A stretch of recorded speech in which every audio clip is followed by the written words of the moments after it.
Olá pessoal, tudo bom? Eu sou Samara Gonçalves, sou médica, preceptora do PIC, lá na Unidade de Saúde do Jardim Industriário 1, e hoje eu estou aqui para falar com vocês sobre suplementação de ferro e vitamina A. Essas abordagens, pessoal, elas são muito comuns, tá? Na Unidade Básica de Saúde, então por isso a importância de vocês aprenderem sobre isso, certo? Então, nós vamos começar aqui falando um pouquinho do ferro. O ferro ele é essencial para a vida, tá? Porque ele participa lá na produção das hemácias, no transporte do oxigênio. Nós temos o ferro na forma M e o ferro não M. O ferro M é aquele ferro presente na hemoglobina. Ele tem uma boa disponibilidade e ele está presente nos alimentos de origem animal, principalmente na carne bovina.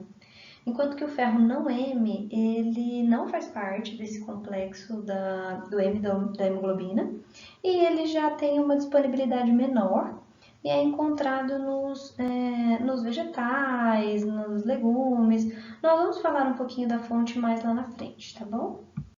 Bom, nós vimos que o ferro ele é essencial para a vida, né? E ele tem que estar no nosso corpo em níveis normais.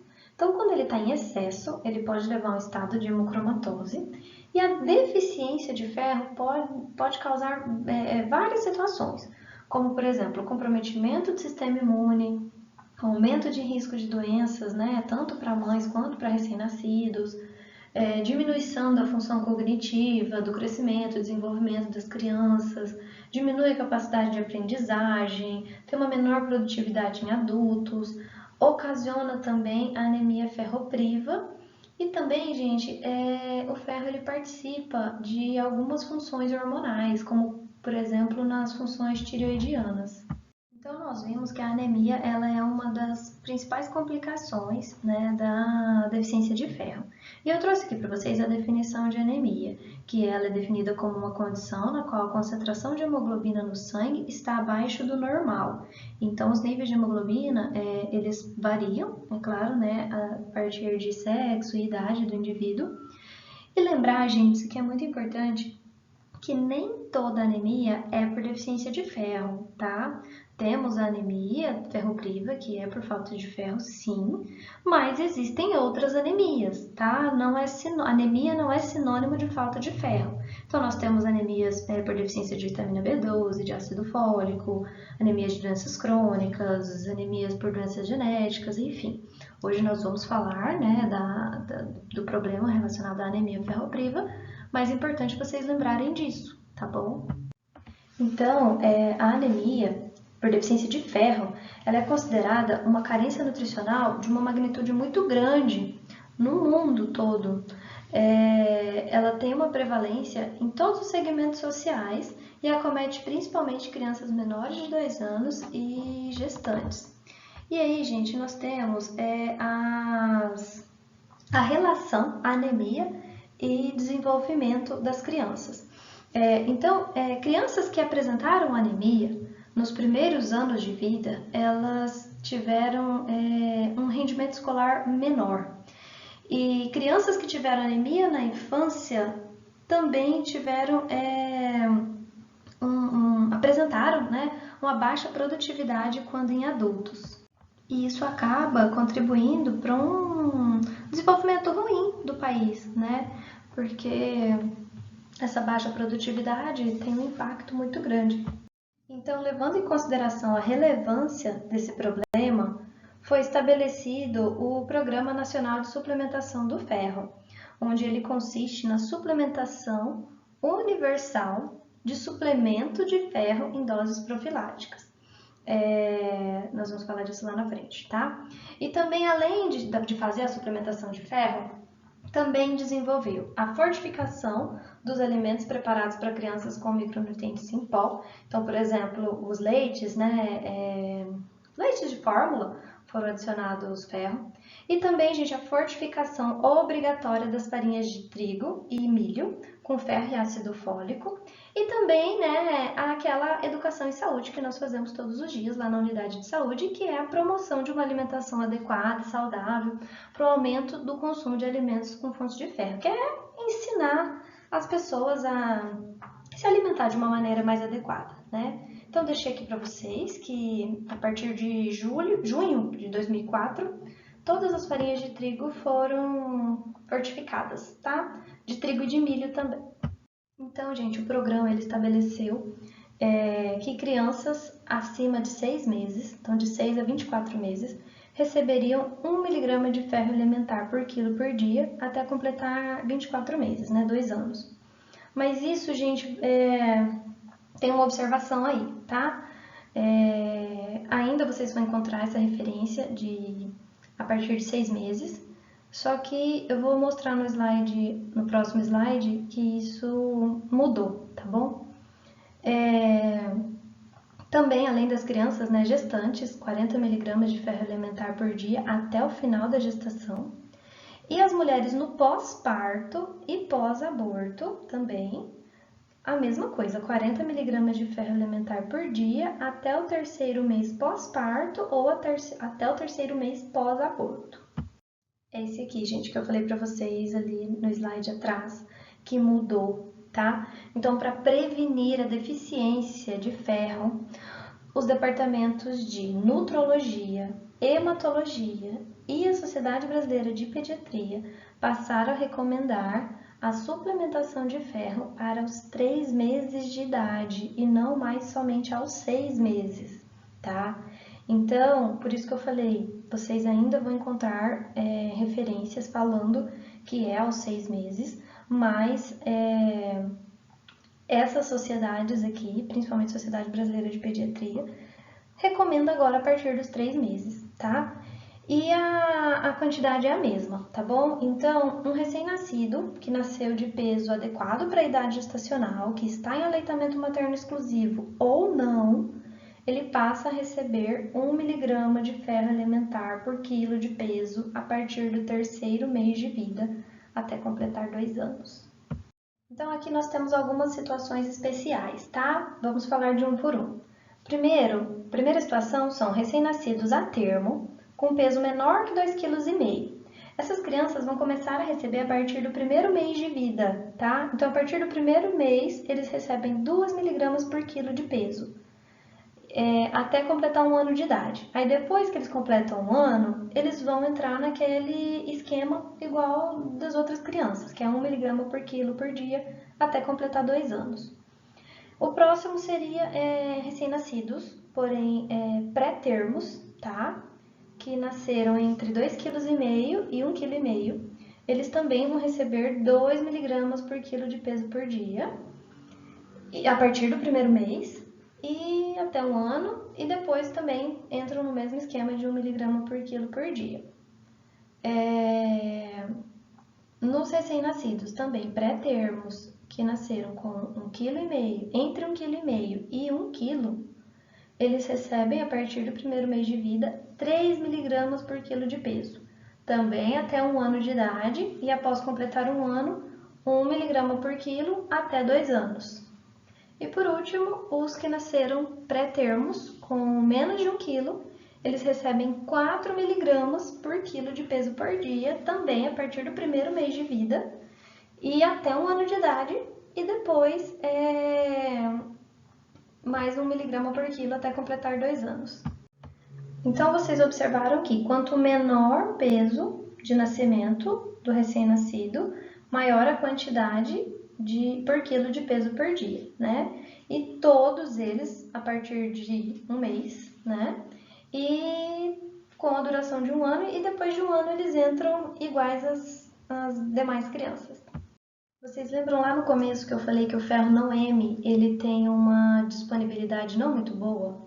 Então, por conta disso, para melhorar a absorção desse ferro, a gente, quando está suplementando ferro para a criança, ou para o adulto, enfim, o ideal é introduzir os agentes facilitadores, como, por exemplo, alimentos ricos em vitamina C, e também evitar que esse ferro seja ingerido junto de agentes inibidores, como, por exemplo, o leite, tá? Refrigerante, café. alimentos com fibras, porque isso atrapalha. Então, por isso que a gente sempre fala para a mãe, né, quando vai oferecer o sulfato ferroso para a criança, colocar junto com uma laranja, ou então até o suco de laranja, porque ajuda mais na absorção.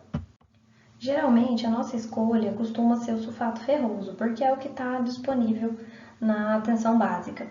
E apesar disso, né, ele tem algumas intercorrências, como por exemplo, ele pode provocar vômitos, ele pode dar constipação intestinal. Então a gente tem que orientar isso para as mães na hora que a gente prescreve, porque para ela saber, né, para ela já se preparar, para corrigir a alimentação dessa criança se ela já tem um hábito intestinal um pouco mais constipado, né? Então, orientar ela a oferecer alimentos mais laxativos, porque senão, a partir da introdução do sulfato ferroso, isso pode piorar.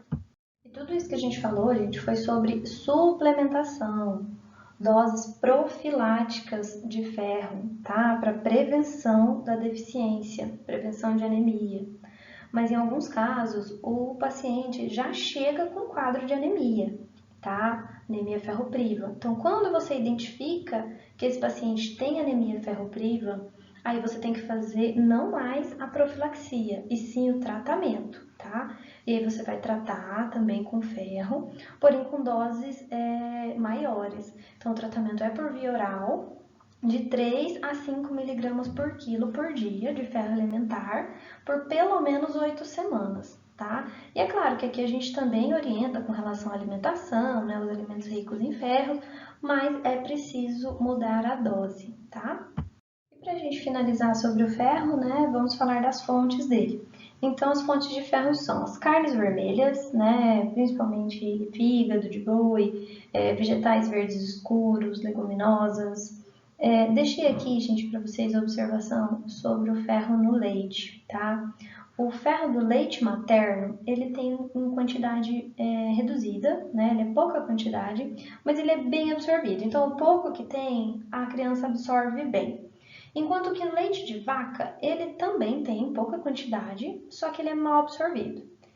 E as fórmulas infantis, né, os leites, tem ferro adicionado, como eu falei para vocês lá sobre o programa de suplementação de ferro, que determinou que tivesse ferro adicionado nas fórmulas infantis. Mas é importante lembrar que, independente se essa criança toma fórmula infantil ou não, ela tem que fazer suplementação de ferro também, tá? Independente de qual leite ela consome, essa criança entra no programa de suplementação.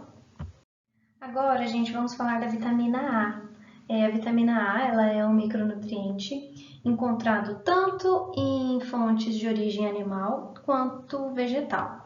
Então, as principais fontes de origem animal são, né, o leite integral e os derivados, a gema do ovo, fígado, óleo de peixe, principalmente o bacalhau, a margarina.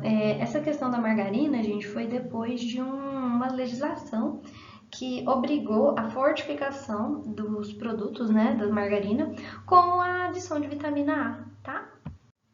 E os de origem vegetal, né, nós encontramos nas hortaliças e nas frutas amarelas, laranjadas, né, verdes escuros. Então, principalmente cenoura, abóbora, manga, piqui, tudo isso a gente encontra vitamina A, tá? Essa aqui é aquela famosa frase antigamente que as nossas mães falavam que cenoura faz bem para as vistas. Então, vocês vão saber por quê. O nosso corpo, gente, ele não é capaz de produzir vitamina A, tá?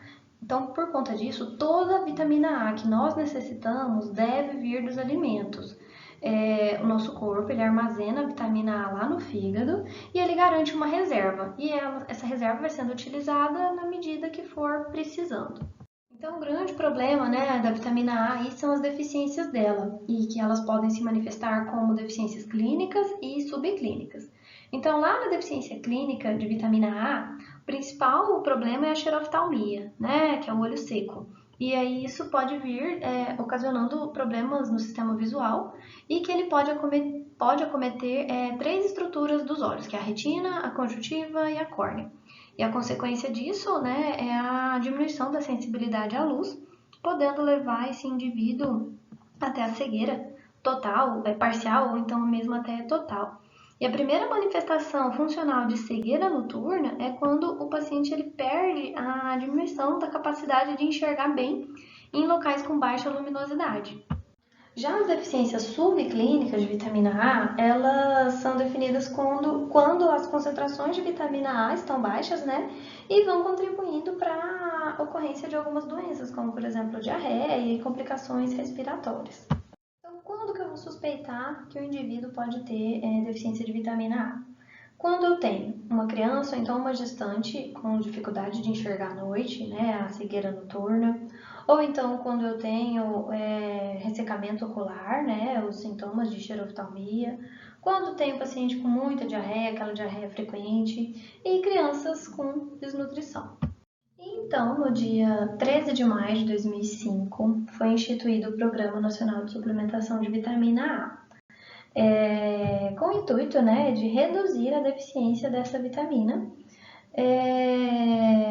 Passaram a oferecer, né, para as crianças mega doses de vitamina A por via oral, que são administradas no seguinte esquema.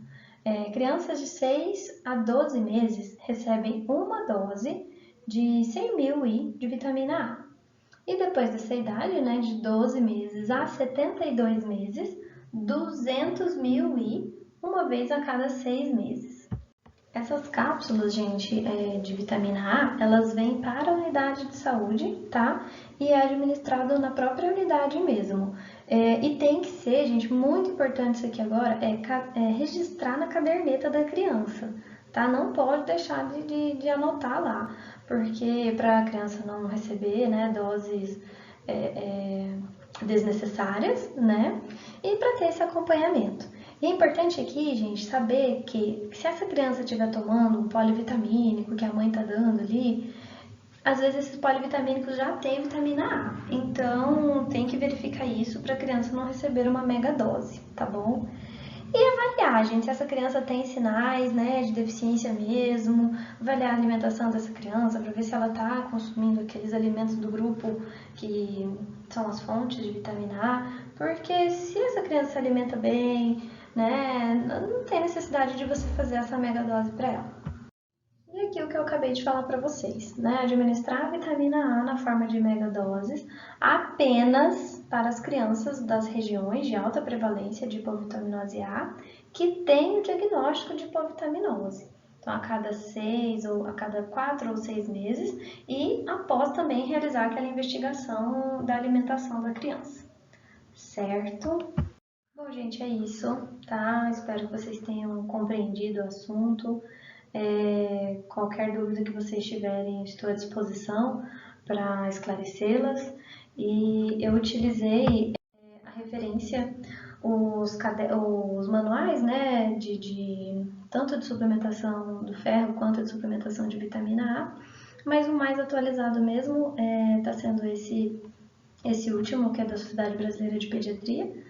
E é nele que tem aquelas modificações que eu falei para vocês sobre o ferro, né, antes dos 6 meses e agora aos 3. Então, se vocês forem olhar somente os que estão nos manuais, né, do Ministério da Saúde, vocês vão ver que ainda está lá aos 6 meses. Então, tem as duas referências para vocês. Mais uma vez, estou aqui para qualquer esclarecimento, tá? Um abraço e até a próxima!